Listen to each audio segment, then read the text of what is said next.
Hello everyone, my name is Naya Patterson, and today we will be diving into a presentation for the fifth lab that we have completed for this course, which is hacking into our Metasploitable 2 virtual machine. This is definitely challenging our hacking skills, seeing what we've learned from the previous labs and trying to apply that same skill set to this lab so we can find out as much information as possible to perform a penetration test for a imaginative company. So definitely it's going to be exciting. We're going to dive into a lot of different parts into this presentation. So it has been split up into 5 parts. So part A is going to be an explanation, summary, and description of a penetration test. Part B is going to be the demonstration of all the vulnerability scans and tools that we've used, such as Nmap, Nikto, OWASP, and Nessus that we use to find out more information about the Metasploitable 2 machine. So we can go into part C and perform a risk assessment, gap analysis, and then create some countermeasures based off of the scan results that we received from our tools in part B. Definitely part D is going to be the implementation of our changes that we want to execute into the Metasploitable 2 machine based off of the results discussed and the strategy discussed in parts C. And then part E is going to be an explanation of the choices that we made, why did we implement certain countermeasures, and then also an analysis of the expected and actual results after we have implemented these particular strategies to improve our security for the Metasploitable 2 machine. Awesome, let's go ahead and get started. Alrighty, explanation, summary, and description of a penetration test. This is part A. Planning the penetration test. So this consists of 3 components, generally speaking. So we have the scope definition, the rules of engagement, and the resource allocation. So scope definition, we want to clearly define the scope of the penetration test, including which systems and networks will be tested. Then rules of engagement, we want to establish the rules for the test, including acceptable testing hours, tools to be used, and how to handle unexpected situations. And then we have resource allocation. We want to determine the resources needed for the test, including tools such as Kali Linux virtual machine, the Metasploit actual software that we can use to scan the Metasploitable 2 machine, Nmap, things like that. And then we also want to consider the time and personnel if needed so we can perform this penetration test. And then we go into organizing the actual penetration test. So this consists of 5 to 6 parts generally, if depending on how much you want to break down certain phases. But then we have phase 1, which is the reconnaissance and information gathering phase. So this is the phase where we're trying to figure out, okay, what do we already know about this virtual machine? And vulnerabilities that might be associated with it. This might be just trying to go online, searching up any vulnerabilities that may already have been found about this Metasploitable 2 machine. Yeah, just generally seeing what we can find before we dive into actual vulnerability scans. Then we have phase 2, which is the vulnerability assessment or mapping phase. So this is where we are performing these vulnerability scans using all of our tools such as Nmap, Nikto, Metasploit, OWASP, Nessus, things like that. And then we want to perform an assessment on the vulnerabilities based off of like a critical risk or low, high risk, things like that. We kind of want to gauge what kind of vulnerabilities we're dealing with here with that vulnerability assessment. We kind of want to organize that into a readable view for our company. And then we have our exploit development. So this is kind of the phase that you can break up into 1 or 2 parts. I've decided to break it up a little bit more because we have our exploit development because we want to create a strategy based off of the vulnerabilities we found from our scans. We want to come up with the strategy or strategies we might want to use so we can move forward with exploiting the actual Metasploitable 2 machine. And then we have the actual exploitation phase, which is actually running and executing that exploit strategy that we have created. And then we have the post-exploitation phase, which is, okay, now that we've gotten into the Metasploitable 2 machine, what can we do? What's the extent of our power, essentially, and what else can we do to harm the machine? And then lastly, we have our reporting phase. So this is gathering all the different commands and information and the exploit strategy that we used for our assessment, for our vulnerability and penetration assessment. And then we're putting it all into one report that we can submit to the organization asking for our services, so they're aware of how vulnerable their system, their virtual machine in this case, is to other malicious actors. So definitely that will be helpful for them as well. Performing the penetration test. So generally we have three stages for this. So we have the execution phase. So this is just following the steps outlined in the organization phase that we just discussed, starting with reconnaissance and proceeding to the exploitation and post-exploitation phases.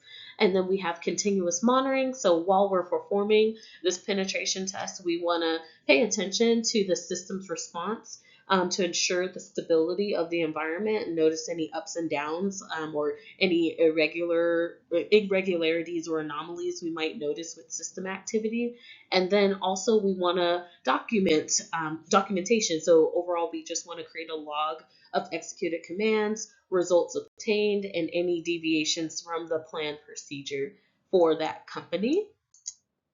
And then we have a short discussion of the value of penetration testing. So it provides three benefits overall: proactive security measures, risk management, and then compliance and regulatory requirements as far as meeting those. So yeah, so we'll dive into the first bullet point: proactive security measures. Penetration testing identifies vulnerabilities before they can be exploited by malicious actors, allowing organizations to address these issues proactively. Risk management, this benefit specifically goes into understanding the weakness in the systems that exist at that organization, and this can help organizations prioritize risk and allocate resources more effectively to protect critical assets.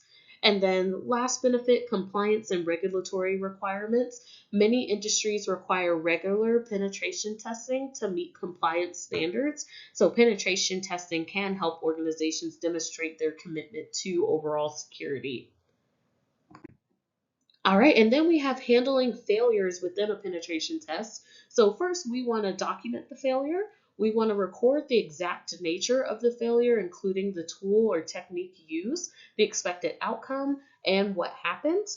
Then we want to go into assessing the impact of that failure. So we want to determine whether the failure affects the test objectives that we have. And then lastly, we want to adapt and then replan. So we want to adjust our penetration test plan as needed to accommodate the failure that had just happened. Alrighty, and now we are diving into part B, vulnerability scans using the Kali Linux virtual machine. So definitely we're diving into all the different commands and different tools that we've used to perform a vulnerability assessment on the Metasploitable 2 machine. Okay, so first command that we use, these will seem like very similar commands and steps that we've performed in previous videos, just because it's a great strategy to move forward with whenever we are completing these vulnerability assessments. So yeah, so let's get started. We're starting off with using Nmap mostly. So Nmap, we use the first basic ping sweep command, which is nmap 192.168.56.0/24. So we could find the IP address for our Metasploitable 2 virtual machine, and we have discovered that that IP address is 192.168.56.142. Next command, we did an operating system check command, so that is just going to be nmap space switch capital O space 192.168.56.142, and we have discovered that our Metasploitable 2 machine is running a version of Linux between Linux 2.6.9 and 2.6.33. Then we ran a third command from Nmap to scan for the top 30 ports to see which of the top 30 ports that are most popular, for lack of better words, are currently open for this machine. So we did a scan or a command for Nmap space switch switch top switch ports space 30 space 192.168.56.142, and then we received a result that describes a lot of ports that are more ports than what we've seen in previous labs. So definitely it's going to be intriguing moving forward. So yeah, so we're going to go to the next slide to get more specific results. All right, and then we did an XMS scan running the nmap command, nmap space switch S capital X space 192.168.56.142, and we received the following commands. And again, an XMS command basically says, oh, if you're an open port, it sends off TCP packets, and if it's an open port, then no results are found, no results will generate, and if it's a closed ports, then definitely, or if the ports are closed or if they're open, then definitely it gives us results based off of that. So yeah, so definitely it gives us a list of ports here that are currently open based off of this TCP packet scan. And then we go into command number 5, which is a services version scan. So we run the command nmap space switch SV capital V space 192.168.56.142. So yes, so definitely we can dive into this, and we do see that port 21 is running a specific VSF TPD version that we probably want to look into. So definitely that's something we can explore. We do see that port 80 is also running a version of Apache that we want to explore. So definitely those could potentially become subjects for further investigation, so we can find an exploit off of those. And then we did run another intrusive scan. So that is using the command nmap space switch P switch space switch capital A space 192.168.56.142. And this intrusive scan just gives us more of an all-in-one type result. So it's kind of a Hail Mary command that we like to run to give us a lot more information about the open ports found for the Metasploitable 2 machine or the target machine. So yeah, so again, we do see and we want to target that port 21 for FTP is open. So definitely we see the service version and then a lot more details just in regards to that. So we can kind of it can help us strategize and plan our exploit strategy. All right, and then we have the 7th command using an nmap command. This is for the common vulnerabilities and exposures detection scan. So this one's a really cool one just because it gives you the actual code that is used, or CVE code that's used for any vulnerabilities specifically that it found. So definitely it can be a great benefit whenever you are trying to plan the exploitation of this Metasploitable 2 machine. So that's using the command nmap space switch capital P n space switch scripts space VULN for vuln space 192.168.56.142. And then again, this is just one of the many examples that it spit out. But yes, it definitely brought up a specific backdoor vulnerability that it has discovered for the port 21 being open. So definitely gives us a good head start on what we can do next as far as planning the actual execution phase of our exploit that we want to plan. All right, next we go into a NICTO scan. So NICTO scans for vulnerabilities on port 80 specifically. So yeah, so we definitely would love to see what other results we can get from here. So we ran the command NICTO space switch H space 192.168.56.142. And then we do see a lot of different results populating just in regards to the vulnerabilities found on port 80 specifically. So NICTO is going to give us a lot of information. If we wanted to take the approach of exploiting port 80, then definitely NICTO is going to be super duper helpful in that particular aspect, especially when it comes to ways we can attack that specific Apache service. Similar to the previous labs that we've performed, it seems like Apache is always outdated on some of these machines, so definitely it can give us some more specific details on the outdated version, how we can exploit it, or even other particular vulnerabilities related to web servers. So definitely that can be very helpful information. Then we have the OSAP automated scan. And again, OSAP is another tool used to scan for web application vulnerabilities. So definitely it can be of great use to us. So definitely we found SQL, SRF, or CSRF, excuse me, and then directory browsing vulnerabilities detected. So definitely we can use research these specific vulnerabilities and then see how we can exploit them specifically for port 80. And then we finally ran a Nessus web application scan, again, targeting port 80. And these are the results that we've came up with. It took about 30 minutes or so for this scan to complete. And the total vulnerabilities that were discovered were 35 at this time.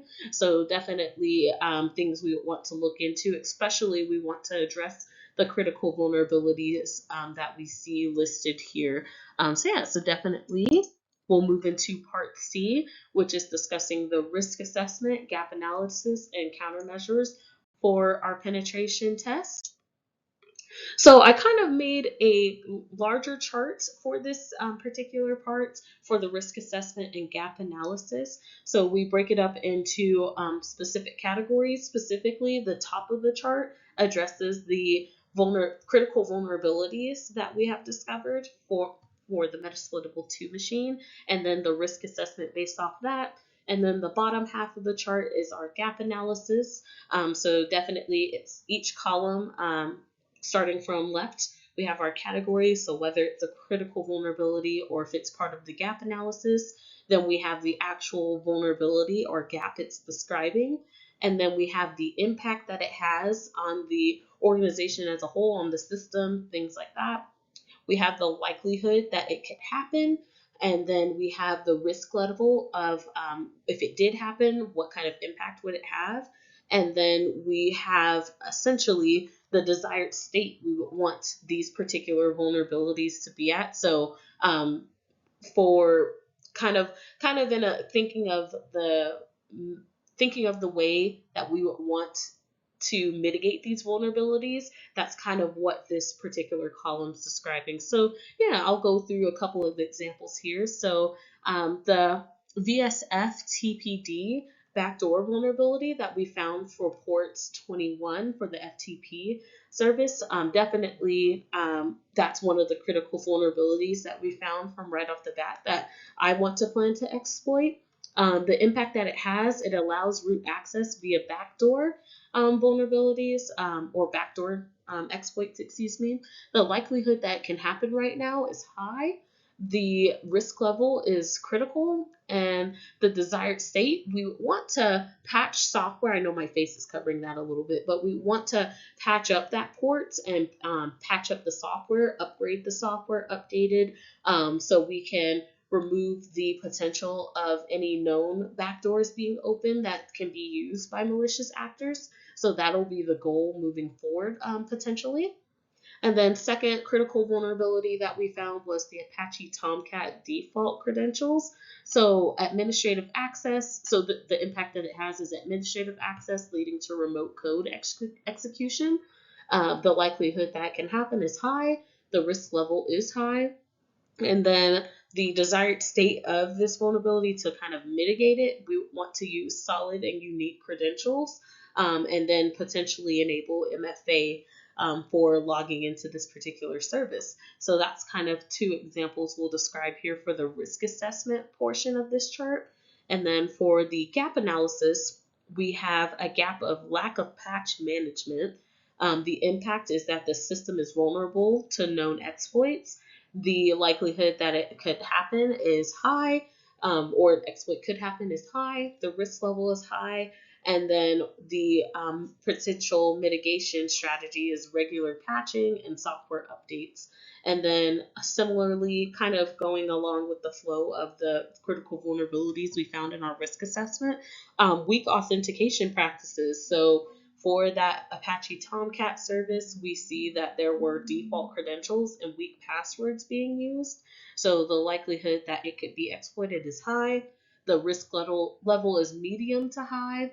And then we want to mitigate that by implementing strong password policies in MFA. So yeah, so that's kind of what this chart describes, and just a couple more vulnerabilities and services that we found within our scans.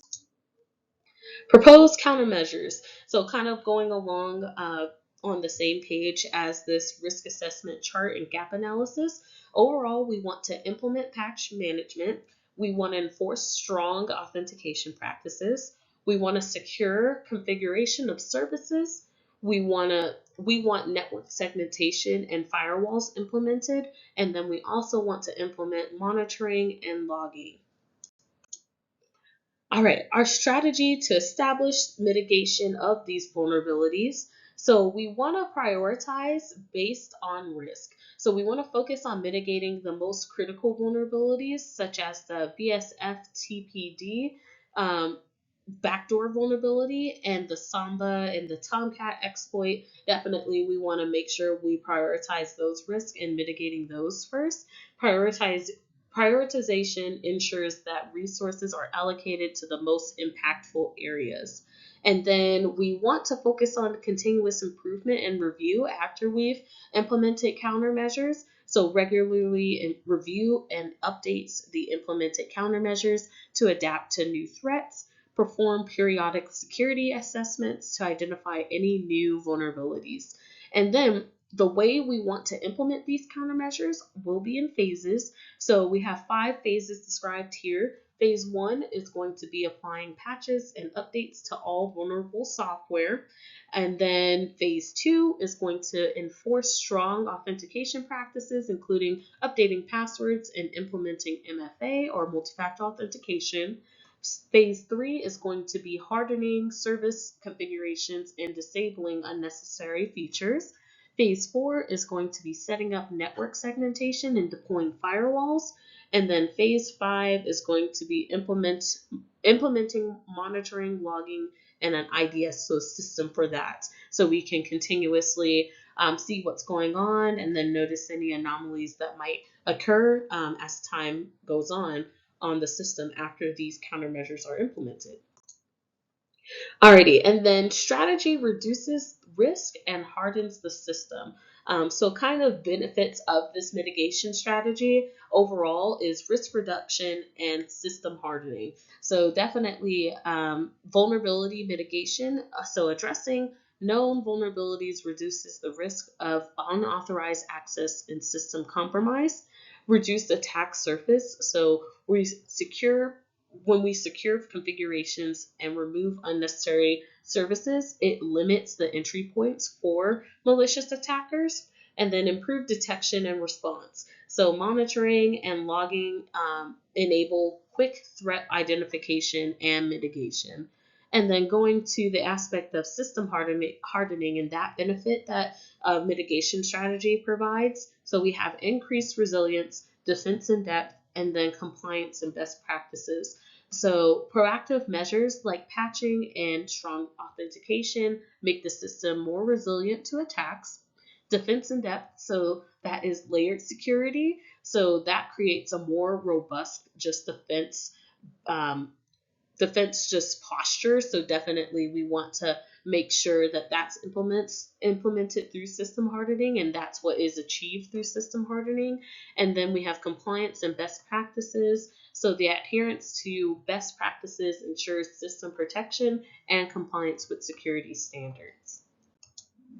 Alrighty, so now we are moving into part D, which is the implementation of the changes.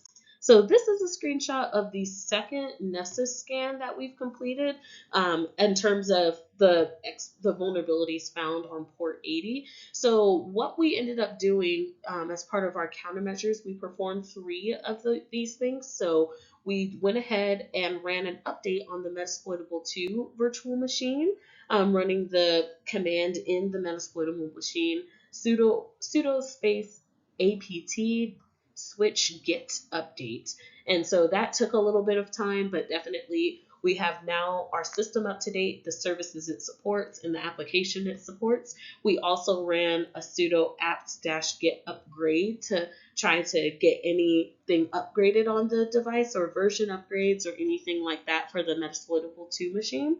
We then second thing that we went ahead and implemented was we did change the admin credentials for the machine itself, because the admin credentials were just the username MSF admin and then the same password MSF admin. So in order to change those credentials, at least the password, we went ahead and typed in sudo space PASSWD space MSF admin. So definitely we wanted to change the password for this particular user account, and we successfully did that.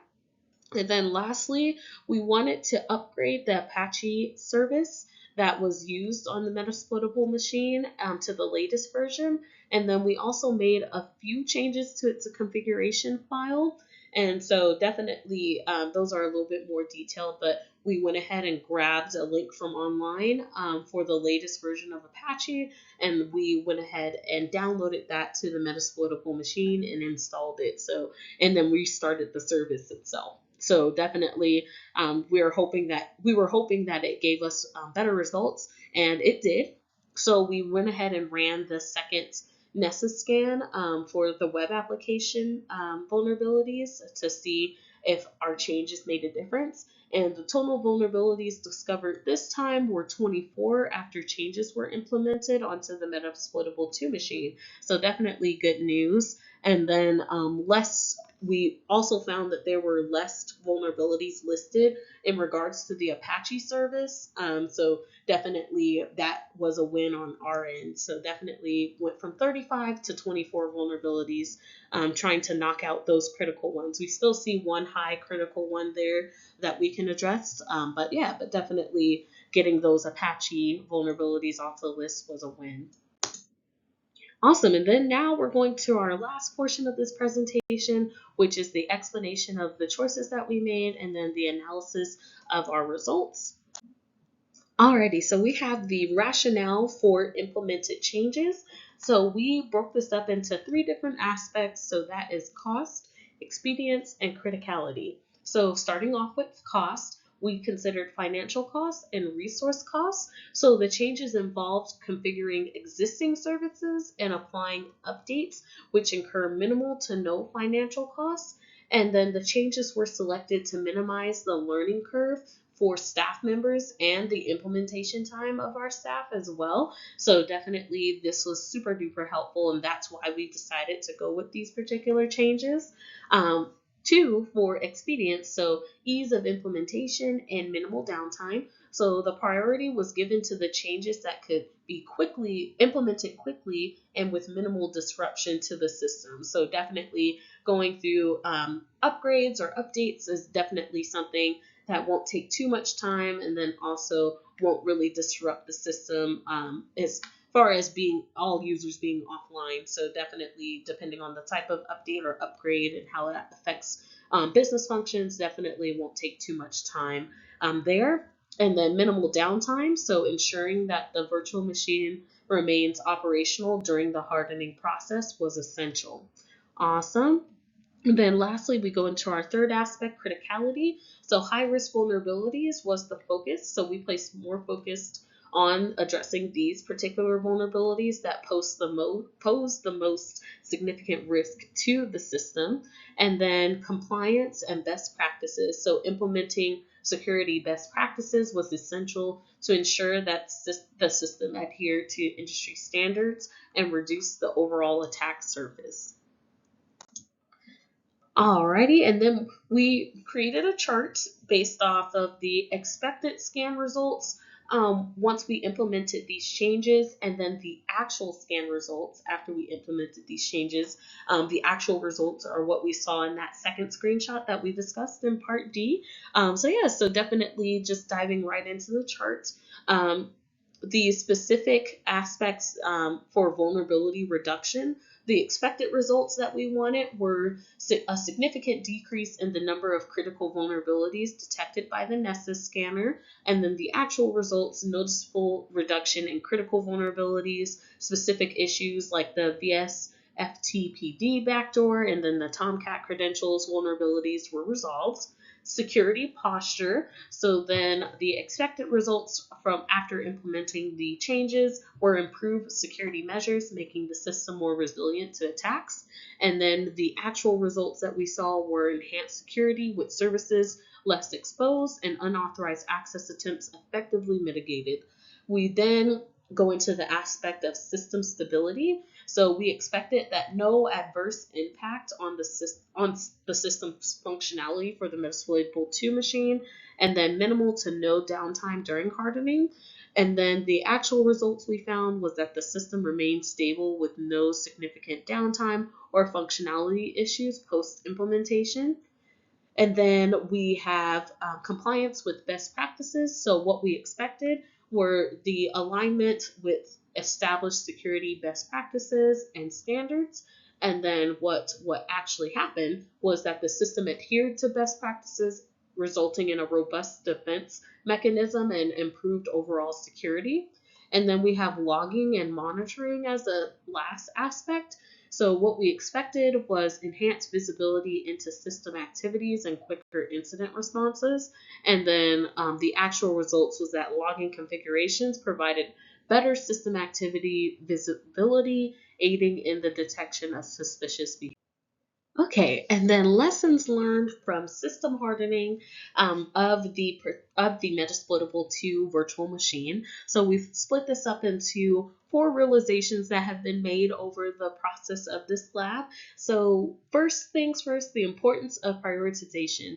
So we found that by addressing the most critical vulnerabilities first, significantly bolstered the system's security based off of the results from the second Nessus scan.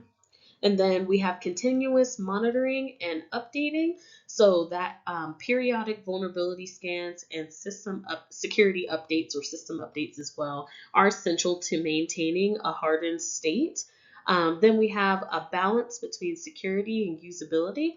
Striking a balance between enhancing security and maintaining system usability during the penetration test, just kind of observing those factors is very crucial.